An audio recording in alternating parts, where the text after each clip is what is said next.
Alpha. Donc, je vous remercie pour votre invitation pour participer à la modération de cette table ronde. En effet, donc, ces déficits immunitaires, dès qu'on commence à s'y intéresser, on se rend compte que c'est peut-être une pathologie rare, mais on en trouve de plus en plus quand on commence à les connaître. Et donc, on sait très bien que les manifestations digestives font partie prenante de la symptomatologie clinique de ces patients. Et donc, cette conférence qui va suivre, donc, qui sera animée par le docteur Fieschi, elle va donc nous éclairer sur les manifestations des déficits immunitaires primitifs chez l'adulte. À vous la parole, Madame Fieschi. Alors en fait, j'ai séparé le topo en deux morceaux qui étaient un peu complémentaires. Aziz m'avait demandé si je pensais qu'il y avait des particularités du déficit immunitaire au Maghreb. Et pour répondre à cette question, j'ai utilisé la cohorte qu'on a, dans laquelle on a des patients qui sont d'origine maghrébine, pour essayer de voir si chez ces patients, les manifestations les plus fréquentes sont différentes en pourcentage de celles qu'on trouve dans la cohorte de déficit immunitaire classique. Et puis en première partie, j'ai repris les principales manifestations digestives des déficits immunitaires primitifs, en parlant essentiellement des déficits de l'immunité humorale. D'abord parce que, avec donc, ce démantèlement génétique dont j'ai parlé tout à l'heure, effectivement, les patients qui ont des mutations dans LRBA ou dans CTLA4 ont des manifestations digestives préférentielles, en montrant que, à la faveur des papiers récents, on se rend compte qu'il n'y a pas forcément de corrélation entre ce qu'on trouve histologiquement et les manifestations cliniques des patients, ce qui est, je trouve, une donnée qui est très importante. Alors on va parler de quel déficit immunitaire? Principalement des défauts de production d'anticorps, donc du déficit immunitaire comme invariable, mais également du déficit complet en IgA qui a quelques particularités, et puis on va dire deux mots de la gamma-globulinémie de Bruton, qui au plan digestif a aussi quelques particularités. Alors, juste un mot, parce que c'est une de mes obsessions qu'on passe à côté des syndromes de Good. Dans cette maladie qui commence donc plus tard à l'âge adulte et dans laquelle il y a une absence de lymphocytes B circulant, une association à un déficit immunitaire cellulaire, il y a un tableau digestif qui est très particulier, très fréquent, avec de la malabsorption, de la diarrhée chronique, et quand il y a des microbes, en général, il y a plusieurs microbes impliqués, avec en particulier du campylobactère qu'on trouve dans les selles, mais qu'on peut aussi trouver dans le sang, avec des septicémies à campylobactère. Et puis la dernière caractéristique qui est, je crois, très spécifique du syndrome de Good, c'est-à-dire qu'on voit vraiment pas beaucoup dans le déficit commun variable, c'est que c'est des patients qui ont des lichens de la bouche, mais aussi qui peuvent avoir du lichen périanal. Le lichen, c'est cette inflammation chronique muqueuse qui est dangereuse parce qu'en fait, il y a un risque de cancérisation qui est très important avec des carcinomes, en particulier intrabucaux. Donc il faut bien regarder la bouche des patients qui ont des déficits immunitaires pour essayer de retrouver du lichen et évoquer la possibilité d'un syndrome de Good. Dans les déficits complets et isolés en IgA, la giardia est un des germes majeurs qu'on trouve chez ces patients-là. Quand on n'a pas d'IgA, on ne sait pas bien répondre à la giardia. Alors la giardia, c'est un petit parasite pas très méchant habituellement, dont on fait souvent pas le diagnostic parce que ça donne des diarrhées qui sont aiguës et éventuellement récidivantes, mais qui ne durent pas très longtemps. La difficulté pour les déficits en IgA, c'est que ce microbe n'est pas toujours dans les selles et qu'on peut le retrouver seulement dans les biopsies duodénales. Je crois que dans un des cas cliniques qu'on a discuté tout à l'heure, le patient avait de la giardia dans les biopsies duodénales, mais n'en avait pas il n'était pas excrété. C'est un microbe qui est un peu compliqué parce qu'on ne sait pas le cultiver, donc on ne peut pas faire tester d'antibiotiques dessus. On sait que le flagile est efficace dans un très grand nombre de cas, et quand on ne peut pas traiter par flagile ou que ça récidive avec du flagile, et ben, il faut utiliser l'albendazole comme vous avez fait. C'est un très bon traitement de la giardia. C'est des traitements qui sont souvent récurrents, c'est des malades qui se réinfectent. Dans les A-gamma-globulinémies avec A-lymphocytose B, dans le Bruton, mais aussi dans les défauts de BLNK, d'IgA-alpha, etc., une particularité, c'est qu'il n'y a pas d'organes lymphoïdes secondaires, et donc, comme il n'y a pas de lymphocytes B circulants, il n'y a pas non plus de plasmocytes intra-épithéliaux.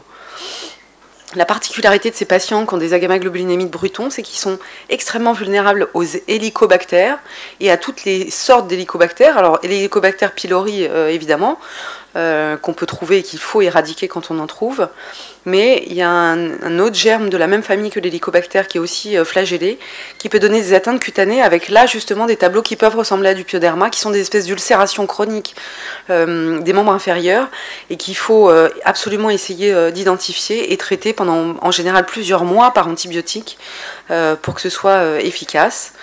On a décrit, et il reste un risque important de cancer gastrique qui est peut-être lié à l'hélicobactère au cours des agammaglobulinémies de Bruton. Donc il faut penser à faire tous les 3 ou 4 ans une fibroscopie gastrique aux patients qui ont un Bruton pour vérifier qu'il n'y ait pas de lésions précancéreuses qu'on pourrait prendre en charge à temps.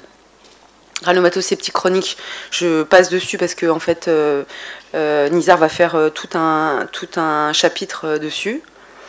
Prévalence des symptômes, vous voyez, si on reprend cette plaque qui est un peu dans laquelle j'ai pris surtout les cohortes les plus nombreuses, il y a entre 20 et 50% de manifestations digestives. Quand il y a des microbes identifiés, c'est donc de la giardia ou du campylome ou de la salmonelle, et de l'hyperplasie lymphoïde, et puis des tableaux de Mickey. Donc c'est vraiment des manifestations fréquentes avec de la granulomatose dont la localisation n'est pas fréquemment digestive, mais enfin on peut en trouver dans le tube digestif.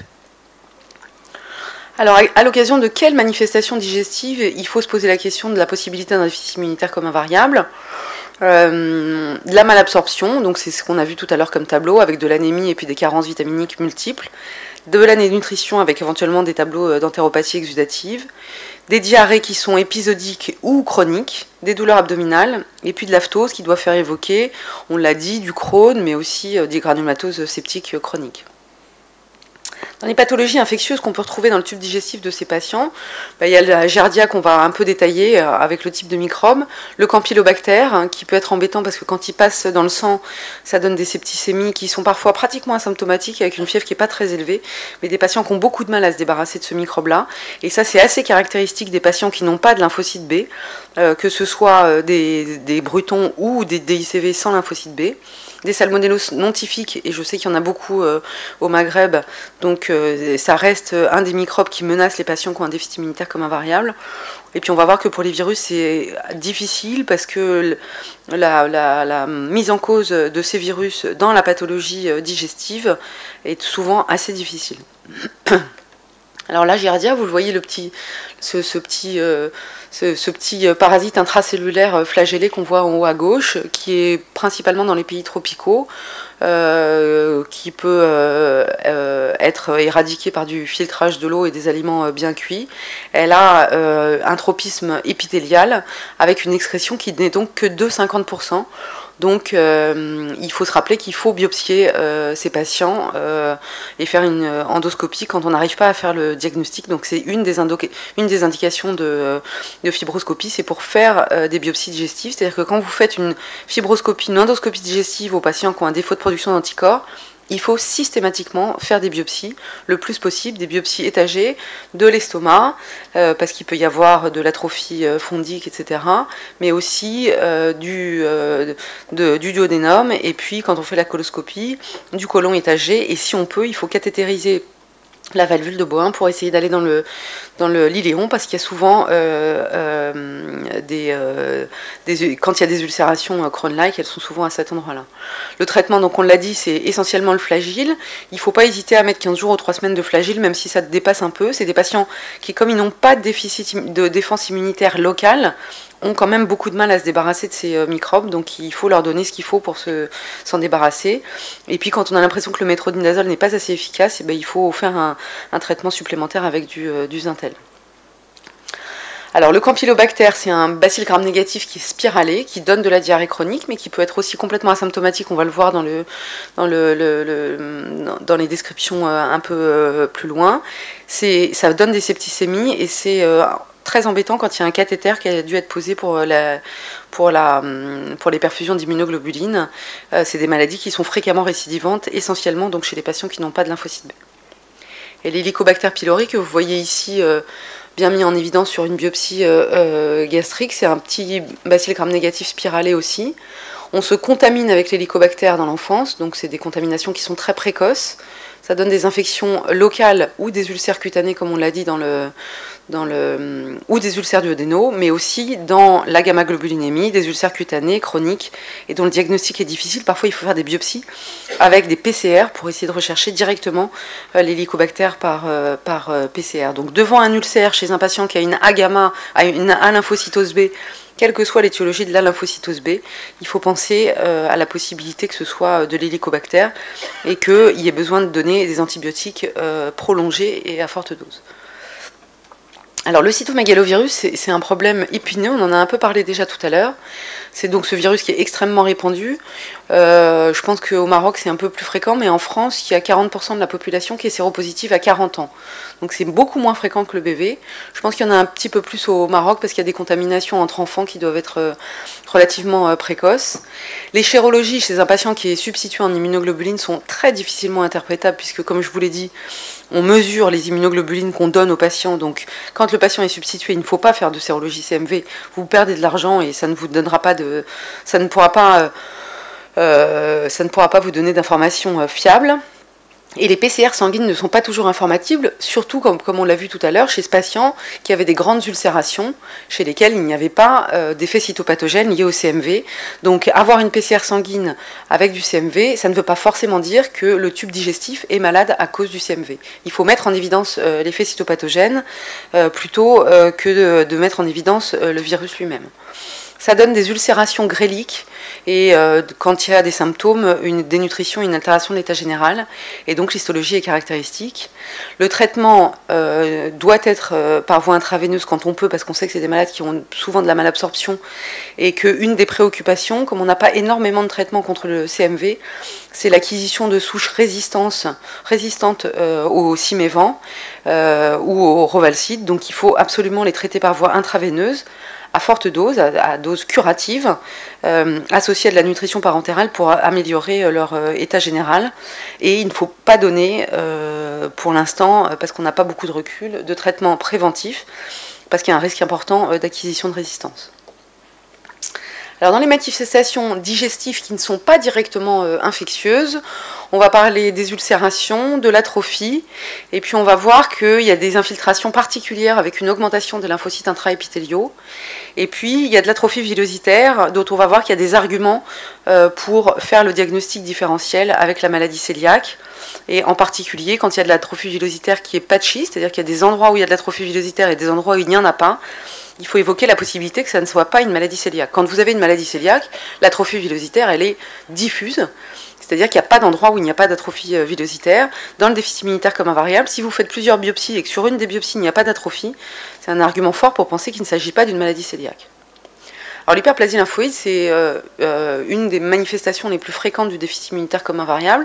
On ne sait pas très bien la donner en pourcentage. On va voir que les Norvégiens viennent de faire un gros travail, mais il est très probable que ce soit complètement asymptomatique.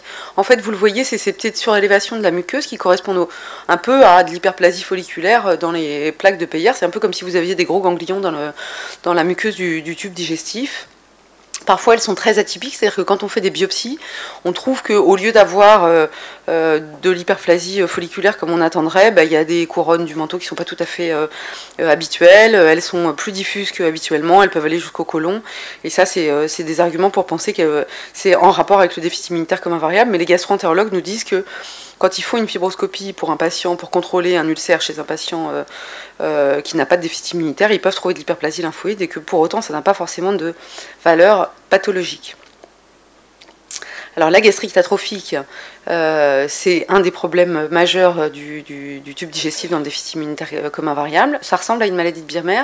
La difficulté, c'est qu'il n'y a souvent pas d'anticorps antifacteurs intrinsèques, puisqu'il y a une hypogammaglobulinémie et pas beaucoup d'auto-anticorps.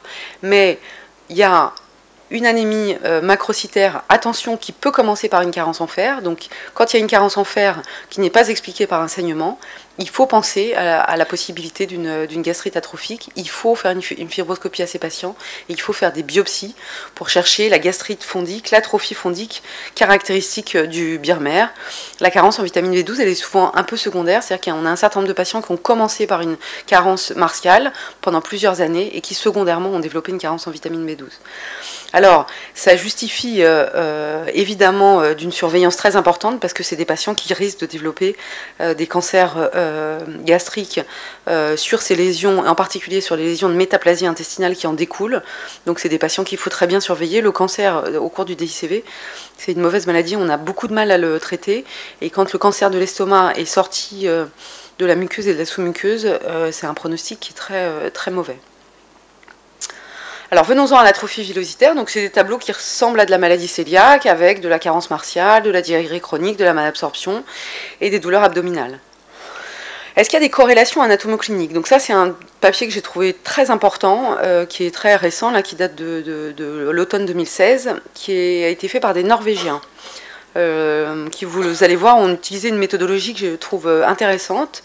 Ils ont pris une cohorte d'un peu plus de 112 patients qui avaient un déficit immunitaire comme invariable, auxquels ils ont proposé de participer à une étude qui se proposait, de répondre à des questionnaires sur leur état digestif, avec des ballonnements, des douleurs abdominales, de la diarrhée, des nausées, etc. Et puis, on leur demandait si les gens étaient d'accord pour faire une fibroscopie, qu'ils aient ou non des symptômes digestifs. Donc, il y a 53 patients qui ont dit qu'ils étaient d'accord pour faire une fibroscopie et la plupart une coloscopie, et 59 qui ont dit non. Et donc, la plupart des patients ont eu une gastroscopie et une coloscopie, 49 patients sur les 53. Il y a 2 patients qui ont eu seulement une coloscopie et pas de gastroscopie. C'est toujours un peu mystérieux, ces patients qui sont d'accord pour une partie mais pas pour l'autre. Et ensuite, ils ont rempli leur questionnaire sur les symptômes digestifs, et donc ils ont récupéré 103 questionnaires. Alors, qu'est-ce que ça dit, cette étude? La première chose, c'est qu'il n'y a aucune différence. À gauche, dans la colonne de gauche, le total des patients screenés, 104. Au milieu, les patients qui n'ont pas eu d'endoscopie. À droite, les patients qui ont eu une endoscopie. Entre l'âge moyen, au moment où on fait l'étude, 47, 45, 49. L'existence d'une splénomégalie, 45% dans tous les cas. L'existence d'une auto-immunité spécifique, 19% pour la cohorte totale, 17% pour ceux qui n'ont pas eu d'endoscopie, 20% pour ceux qui ont eu une endoscopie. L'existence de cytopénie auto-immune et la présence ou non d'HLA-DQ2 et DQ8 pour la susceptibilité à la maladie cœliaque. Donc c'est une cohorte qui est très homogène, qui a été faite un peu au hasard. Il y a des individus qui ont accepté et d'autres qui n'ont pas accepté la coloscopie. Ce qui est intéressant parce que ça nous débarrasse presque du biais de savoir si, on va le voir, est-ce que c'est pas parce qu'on a plus de symptômes digestifs qu'on accepte de faire une coloscopie. Alors qu'est-ce qu'ils ont trouvé? Ils ont trouvé des choses dont il faut se rappeler. En bas, des biopsies normales. En haut, ce qu'on peut voir au cours du déficit immunitaire comme invariable. Les 3 choses importantes dont il faut se rappeler, c'est premièrement l'augmentation des lymphocytes intraépithéliaux au cours du DICV. Vous le voyez, c'est figuré par des flèches sur la figure qui est en haut à gauche, alors qu'il n'y a pratiquement pas de lymphocytes intraépithéliaux sur un épithélium normal. Deuxièmement, la diminution importante des plasmocytes du chorion. Vous le voyez, on les identifie très bien par les flèches qui sont en bas sur la photo du bas, et en haut, il n'y a pas de plasmocytes visibles. Et enfin, troisièmement, quand on fait des biopsies, on peut tomber sur ces tableaux d'hyperplasie. Vous voyez, ça ressemble à un centre germinatif, ce qu'on voit en haut à droite, avec un nodule et puis autour une sorte de couronne du manteau qu'on voit dans les centres germinatifs, qu'on ne voit pas dans la photo qui est en bas à droite, qui est une biopsie digestive normale.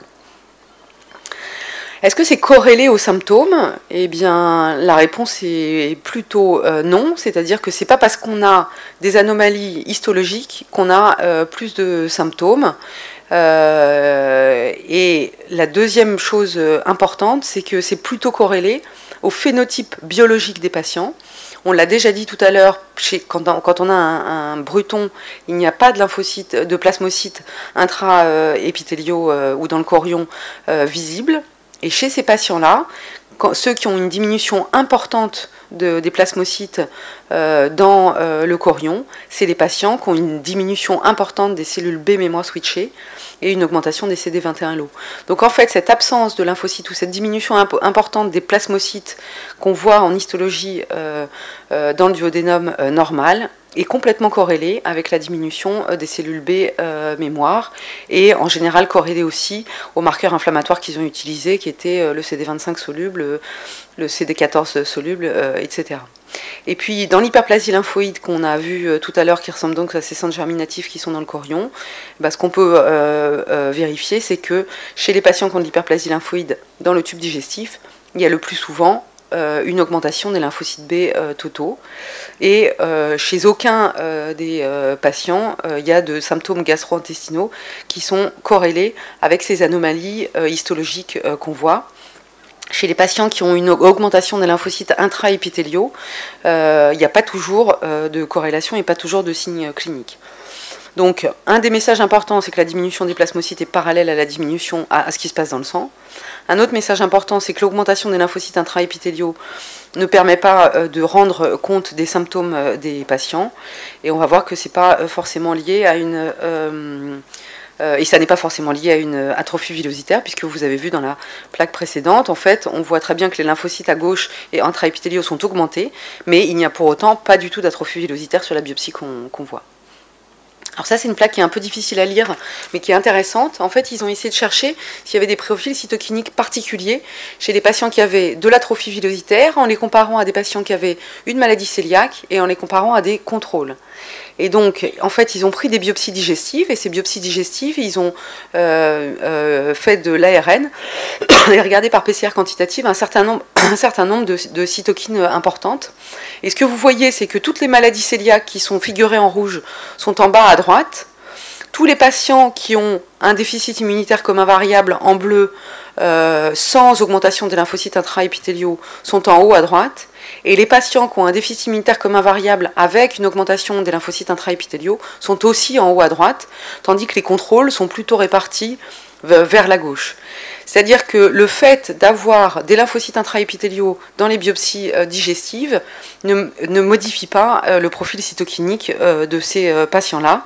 Et ces patients-là ont un profil cytokinique qui est complètement différent de celui de la maladie cœliaque, ce qui va dans le sens que la maladie cœliaque et l'atrophie villositaire qu'on voit au cours du déficit immunitaire commun variable sont deux entités qui sont différentes. Ça explique très probablement qu'on a du mal à traiter les atrophies villositaires avec des régimes sans gluten qui le plus souvent sont inefficaces.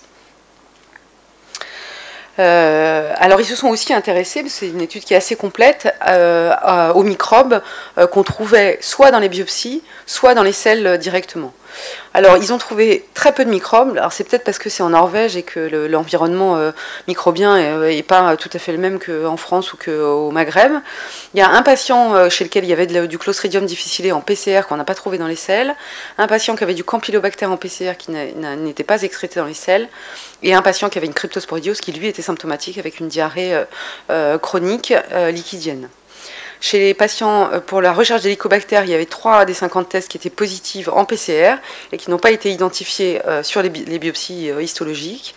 Et de façon intéressante et importante, ils n'ont trouvé aucun virus neuro-, adéno- ou astrovirus par PCR. Ça, c'est une remarque importante parce qu'il y a une équipe anglaise qui a décrit dans les 3-4 dernières années le norovirus comme étant très important, comme étant responsable de diarrhée chronique chez les patients qui avaient un déficit immunitaire commun variable.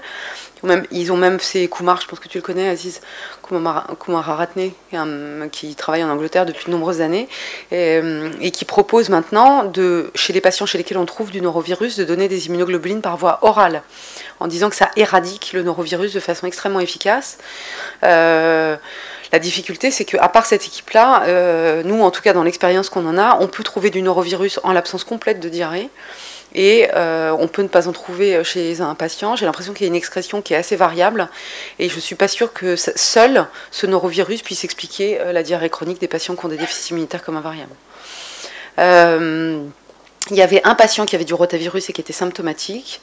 Et enfin, on en vient à ce qu'on disait tout à l'heure. La PCR-CMV était positive dans 8 des 127 biopsies réalisées, sans effet cytopathogène. Et donc, les patients n'ont pas été traités de cette PCR.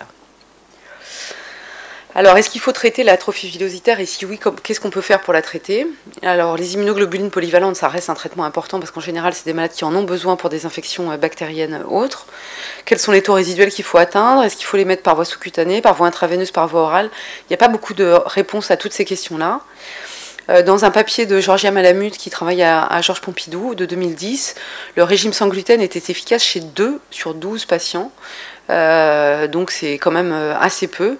Et nous, dans notre expérience, je crois qu'il y a 1 ou 2 patients qui sont encore au régime sans gluten, mais ça reste assez décevant. Une des choses importantes, et j'en ai déjà parlé, puis on en a parlé à propos du malade qui avait besoin d'augmentin, ces patients-là, ils ont besoin d'antibiotiques et probablement en donnant des antibiotiques qui ne sont pas très bien absorbés, on décontamine un peu leurs selles et on diminue la pullulation microbienne. Et la corticothérapie locale, le budesonide en particulier, peut être très intéressant chez certains patients qui restent résistants à tout ce qu'on a fait comme intervention thérapeutique jusque-là. Et puis, les anti-TNF-alpha qu'on utilise donc dans le Crohn, ils ont une indication indiscutable quand il y a des ulcérations et on peut tout à fait les utiliser dans l'arsenal thérapeutique. Dans l'atrophie villositaire, c'est un traitement qui est intéressant, on l'a déjà montré. Le problème, c'est qu'une fois qu'on a commencé, on ne peut pas l'arrêter. C'est-à-dire que c'est des malades qui redémarrent immédiatement la diarrhée une fois qu'on arrête et qu'on est à plus de 3 ou 4 semaines de la dernière perfusion. Donc, c'est des traitements qui sont très onéreux. Je pense qu'il faut essayer d'utiliser tous les autres moyens de traitement avant d'en arriver à ces traitements-là. Et puis les immunosuppresseurs, on l'a dit, chez ces patients qui ont possiblement des défauts de CTLA4 ou de LRBA, les inhibiteurs de mTOR sont intéressants parce qu'on diminue la prolifération. Le Celcept, peut-être la cyclosporine dans le cadre d'entéropathie auto-immune.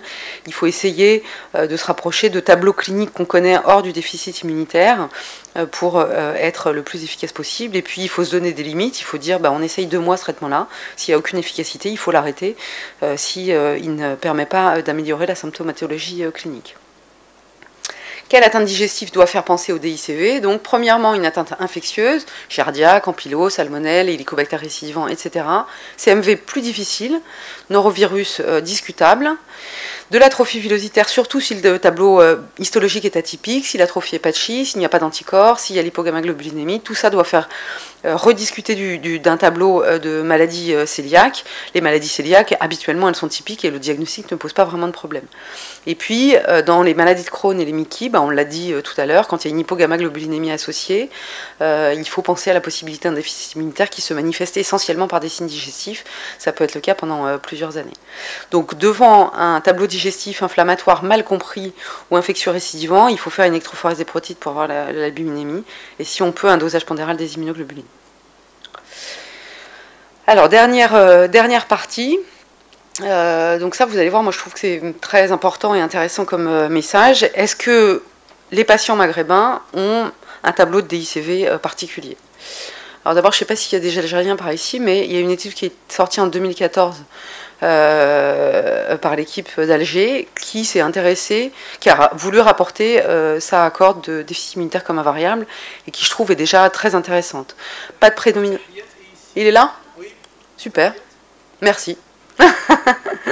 C'est très bien fait, c'est très concis, et je trouve que c'est exactement ce qu'il faut pour essayer de réfléchir aux particularités du déficit immunitaire humoral ici au Maghreb. Donc consanguinité 14%, ce qui est déjà beaucoup plus, on va le voir, que ce qu'on voit en France. Début des symptômes à l'âge de 13 ans et diagnostic à l'âge de 22 ans. D'abord, félicitations, parce que le diagnostic à peine 10 ans après le début des symptômes, je trouve que c'est bien. Et c'est beaucoup plus tôt que ce qu'on voit nous, c'est presque 10 ans plus tôt que ce qu'on voit dans notre cohorte.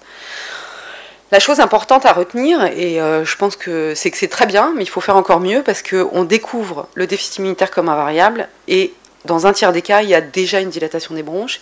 Et vous savez que c'est ça qui va menacer les patients, ça et les maladies hépatiques. Donc il faut absolument qu'on arrive maintenant au Maghreb à diagnostiquer les déficits immunitaires comme invariables avant le stade de dilatation des bronches. Je pense qu'il faut faire une électrophorèse des protides à tous les malades qui ont une pneumopathie à pneumocoque. C'est pas normal. Donc on va en faire un peu en trop, mais c'est pas grave si on en fait en trop. Qu'est-ce qu'il y a? Mais je crois que c'est vraiment... Oui, alors les pneumologues disent que non, c'est pas grave la pneumopathie à pneumocoque et ça arrive. Mais vous vaccinez les enfants contre le pneumocoque. Faire une pneumopathie à pneumocoque à 3 ou 4 ans, c'est quand même très inhabituel, et je crois que ça justifie. Et on rend service, parce qu'après, une fois que la dilatation des bronches est installée, d'abord, elle est très rarement localisée, donc on peut souvent pas l'opérer, et puis, une fois qu'elle est installée, ça grève quand même le pronostic fonctionnel pour un certain nombre de patients, donc je crois qu'il faut vraiment s'acharner à faire le diagnostic encore plus précocement, et que le taux de dilatation des bronches soit plus bas. Ce d'autant que les patients sont très jeunes en fait. Donc ça veut dire que en fait les diagnostics. Alors peut-être que les diagnostics sont faits à l'occasion d'une dilatation des bronches, de l'exploration d'une dilatation des bronches, ça ce serait bien. Mais il faut essayer de se débrouiller pour que les diagnostics soient faits en pédiatrie générale et en infectieux. Ou en médecine interne adulte ou en infectieux adulte chez des jeunes gens qui font leur première pneumopathie à pneumocoque. Il faut faire un dosage de complément total hémolytique et une électrophorèse des protides, je crois que c'est important.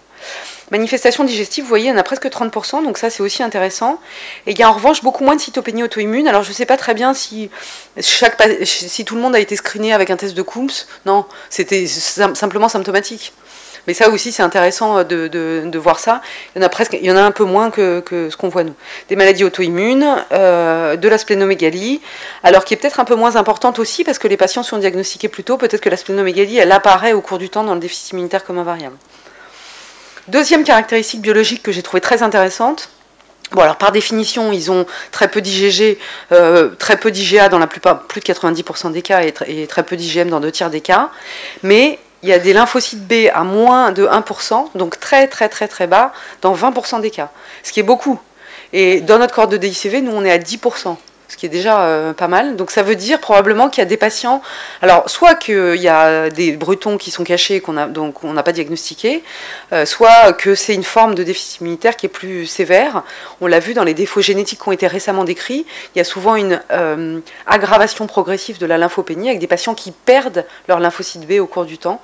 Donc c'est une notion très importante. Le phénotypage lymphocytaire doit faire partie du bilan d'une hypogammaglobulinémie.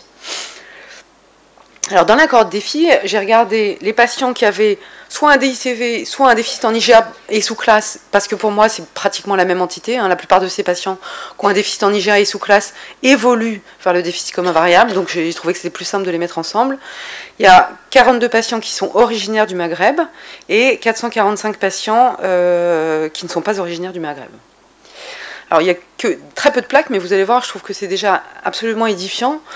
Dans la colonne de gauche, le Maghreb, 40% de consanguinité contre 4% de certaines et 4% de possibles, donc maximum 8% dans la cohorte de patients qui ne sont pas maghrébins.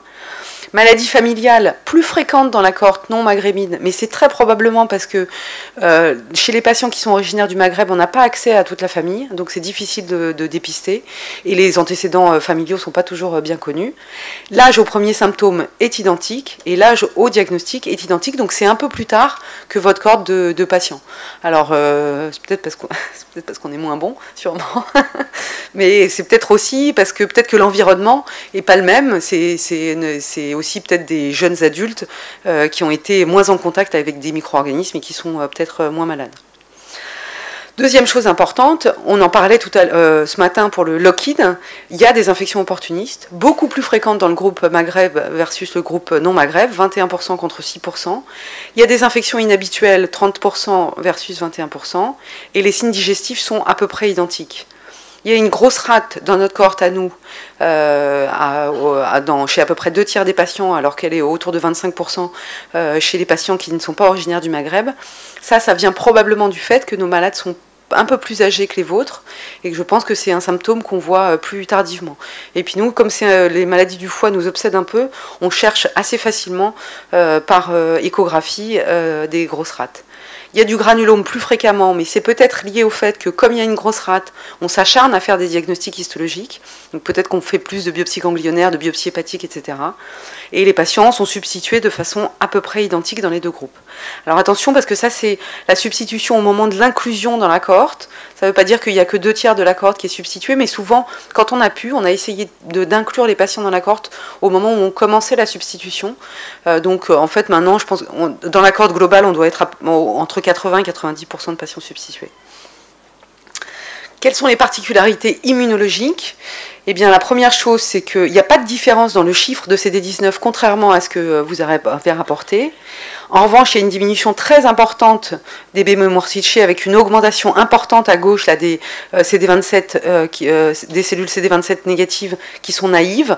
Et cette augmentation des naïves, elle est plus importante chez les patients originaires du Maghreb que chez les patients qui ne sont pas originaires du Maghreb, alors que les cellules qui viennent de la zone marginale de la rade, dont on parlait ce matin, sont à peu près identiques.